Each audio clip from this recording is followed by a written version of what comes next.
안녕하세요. 부자부동산 스터디입니다. 3월 17일 1일 브리핑 해보도록 하겠습니다. 거래량이 팍팍 늘어나고 있어요. 전월 대비 2배 가까이 증가하는 거래량.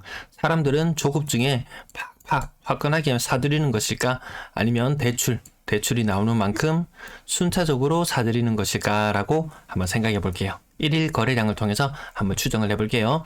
지금 떠난 버스가 막차라고 이야기하는 사람들이 있는 것 같아요. 혹시나 지금 떠나는 버스가 첫 차라면 다음 버스가 줄줄이 대기하고 있다면 그렇게 서두를 필요가 있을까요? 계약 일별 거래량을 가지고 왔습니다. 신고된 거래량 건수가 아니고 계약 일자 기준으로 거래량을 가지고 왔습니다. 그 전에 모습들은 일평균 한 50건 조금 덜 되는 거래량, 40건, 네, 한 1000건 살짝 넘어서는 그 정도의 거래량이었다가 지금 2000건에 육박하는 거래량이 나오니까 그 전에 거래량은 일평균 한 40건 정도 잡는다면 지금 거의 한 80건 가까운 흐름. 근데 특례 보금자리론 대출이 나오고 나서 뒷페이지에서 말씀드릴게요.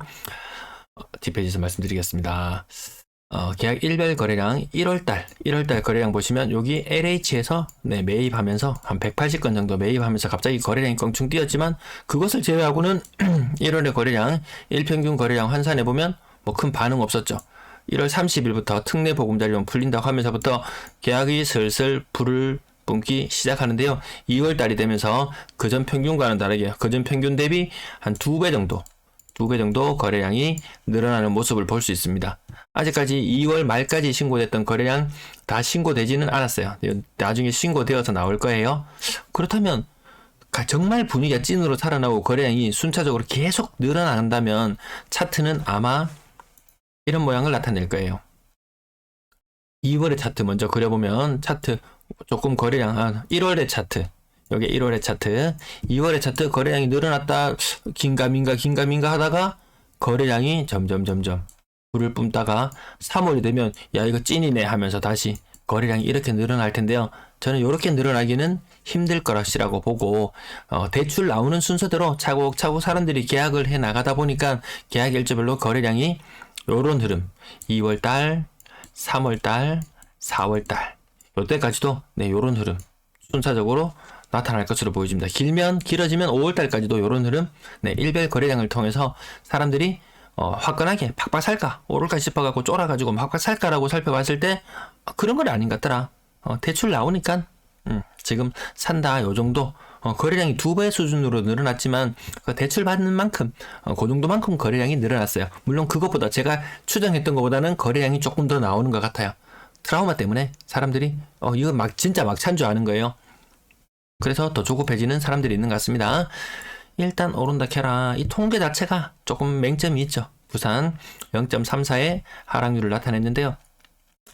한국부동산원에서 전화해서 물어봅니다. 거래되는 내역이 없는데 호가하고 요새 동네 분위기 좀 어떠십니까? 하고 물어보면 지금 호가도 오르고 집 보러 오는 사람도 많고 분위기 좋습니다. 라고 이야기하면 일단 거래가 많아지겠죠. 그러면 이것이 수익으로 부동산 중개업소의 수익으로 연결될 수도 있을 거예요.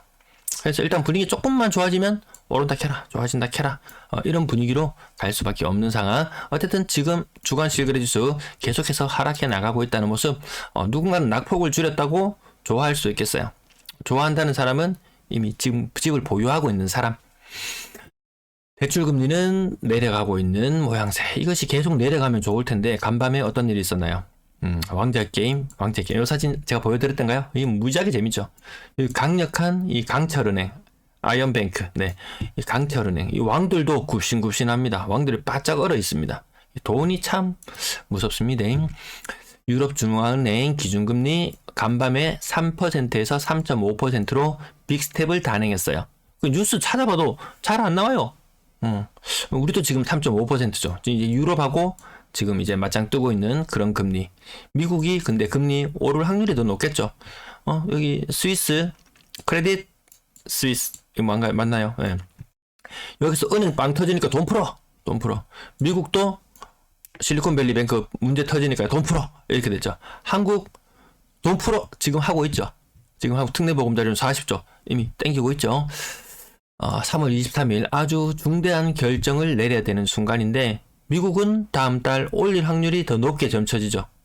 더 높게 물가 때문에 지금 아직까지 그런 부분 한국 안 올릴 거라고 떨어질 거라는 뉴스가 오히려 더 많이 접합니다. 떨어질 거라는 뉴스를 더 많이 접합니다. 금리는 떨어진다고 하지. 특례 보금자리론 대출은 빵빵하게 나오지. 집을 안 사는 게 등신인 것처럼 보이지만 과연 한국의 기준금리는 떨어질 것인가 아니면 오를 것인가. 다음 주가 또 하나의 분수령이 될 수도 있겠네요. 여러 가지 문제들, 산적한 문제들 많습니다. 지금 단순히 이 한미일 동맹, 네, 정치 이야기 하려고 하는 것은 아니고 우리 뭐 반도체나 이런 문제들 했을 때 이 중국 관련 게 굉장히 많았잖아요. 뭐 30%니 40%니 하는데 뭐 홍콩까지 연관되고 이렇게 하면 지금 무역 적자가 일어나고 있는 부분, 뭐 이런 부분들 여러 가지 생각해보면 중국한테 일단은 좀 더 한번 잘 봐달라고 이야기해도 될지 모르겠는데 한미일이 똘똘 뭉쳐버렸어요. 한미일이 똘똘 뭉쳐버렸습니다. 그 미국이 좋아하죠. 미국이 좋아합니다. 자, 하나로 굳세게 뭉쳐서 중국과 이렇게 대적하려고 하고 있는 이런 모양새.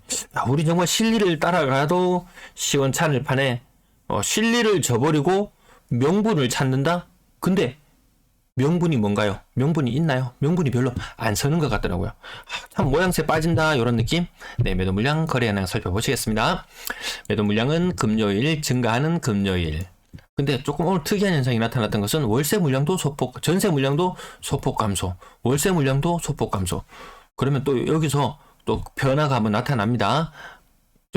전체 임대 물량이 오늘 감소했거든요. 금요일날 감소하고 토요일, 일요일 감소하거나 하면은 여기서 또 큰 변화가 나타날 수 있다. 보통 이렇게 되면 물량이 더 많이 줄어들더라고요. 그런 가능성도 열어두고 살펴봅니다. 아파트 거래량 97건. 아까 수영구 144건의 직거래였네요. 요거 아까 LH 관련해서 2000건을 넘어섰습니다. 2000건을 넘어섰어요. 어제 1999에서 2036건. 2000건을 거래량은 뛰어넘을 것으로 보이고 일단 3월달까지도 거래량은 순항하고 있는 모습. 근데 아까도 말씀드렸다시피 거래량이 다시 한번 앞에 가서 그릴게요. 거래량이 일별 거래량이 요런 흐름이죠. 요런 흐름 지금 요 2월달의 거래량 흐름 3월달도 이렇게 될 확률이 큽니다. 근데 3월달이 정말 2월달의 끝자락 다시 그릴게요. 2월달이 이렇게 거래량이 나타났는데 3월달이 정말 사람들이 심리가 불타오르고 난리 나서 3월달 거래량이 이렇게 늘어난다면 이때는 정말 매수를 정말 진지하게 다시 한번 고민해 봐야 되지 않을까. 이런 느낌이 들 정도. 물론 많이 빠졌는 경우에 근데 이렇게 될 확률이 높아 보이나요? 아니면 여기 위에 상단, 하단. 저는 일단 여기 상단의 모습으로 나타날 걸로 추정을 하면서 살펴봅니다. 이제 거래 현황 살펴보실 건데요. 대우 트럼폴드 한 18% 정도 빠져서 14억 5천. 또 많이 비싼 느낌 듭니다. 대우는 힐스테이트 브리조 46평형 고점 대비 한 5% 정도 빠졌고요. 대형 평형들은 산정하기 좀 애매합니다. 해운대 KCC 스위치는 30% 정도 빠졌다. 중층. 요게 가장 전형적인 패턴이라고 요즘에 제가 계속 말씀드리죠. 요거는 사진 롯데캐슬 더 클래식 33평형 가격이 12억 4천까지 갔던 것이 8억 1천으로 떨어져서 한 35% 정도 떨어졌는데요. 자, 지금 시점에 잘 산다라고 말하면 저층이라면 40%. 지금 사야 된다면 말씀드려요. 중고층이라면 30%.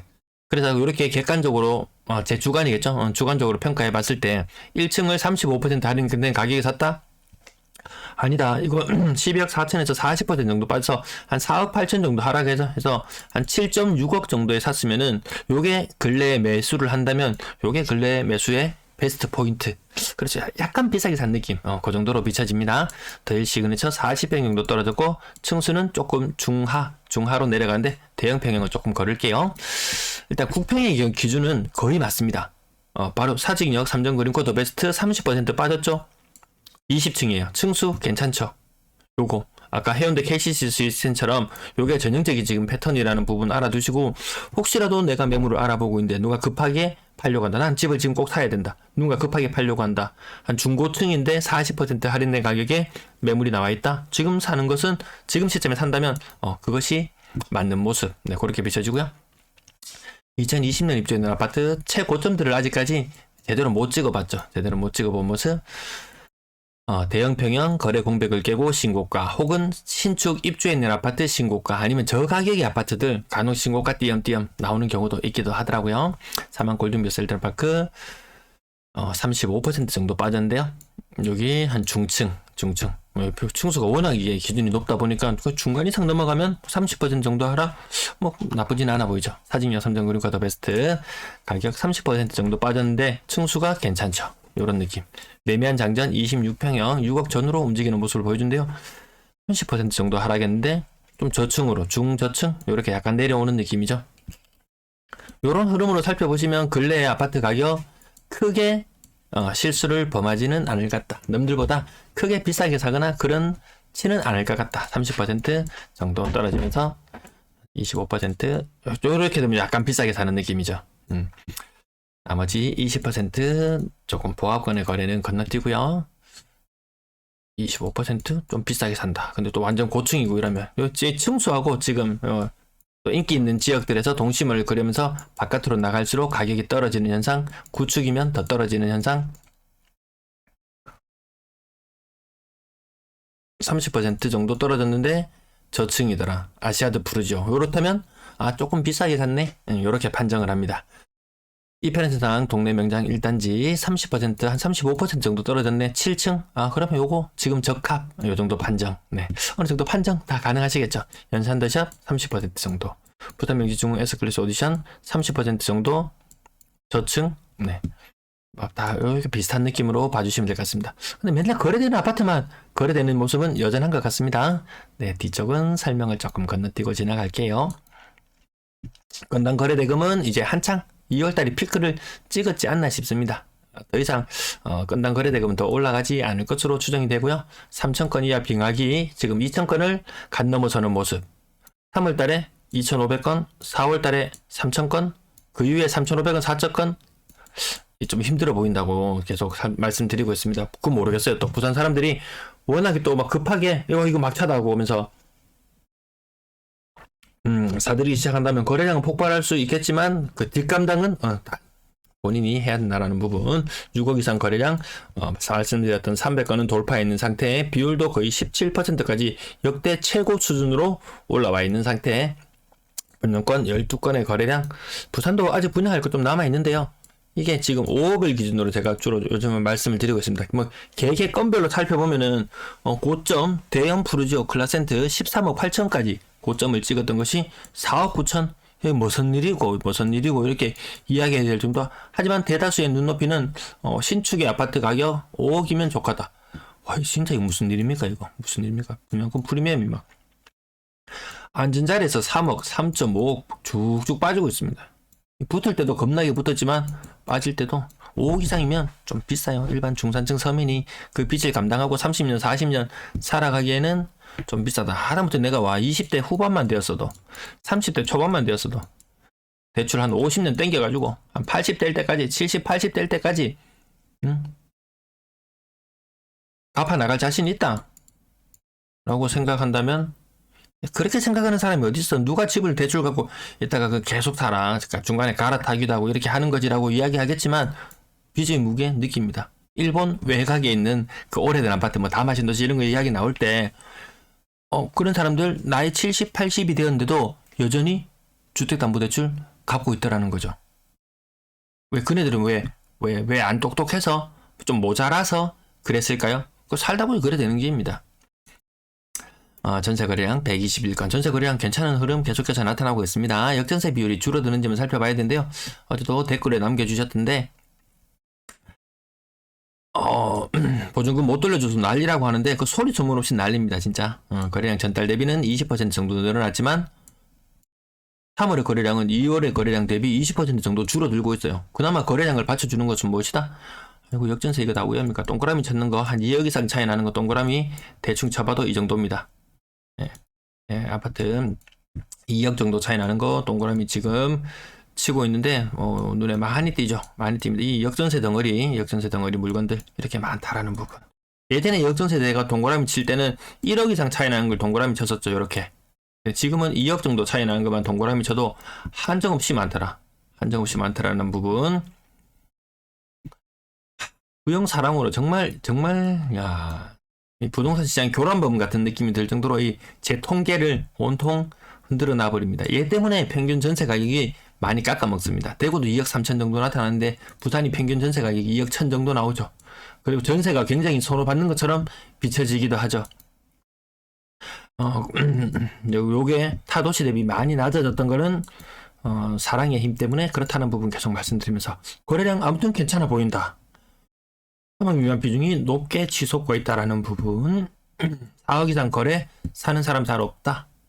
비율 5% 아래로 떨어진 지 3개월 정도 되었고요. 월세 거래량이 68인데 전세 거래가 120건.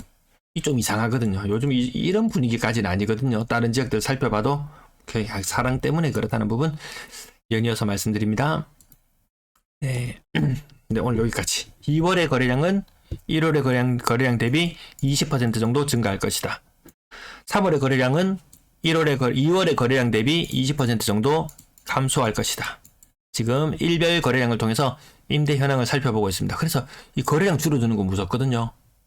그래서 임대인들 버티고 다음 임차인 들어와야지 돈 돌려준다라고 이야기하지만 시간이 가면 갈수록 임차인을 구하기는 더 힘들어진다. 내가 차라리 은행 대출 좀 받더라도 대출 시원하게 받아가지고 차액만큼 받아가지고 떨어진 만큼 새로운 세입자를 구하고 나가는 사람한테 돌려주는 게 정신건강에 이로울 수 있습니다.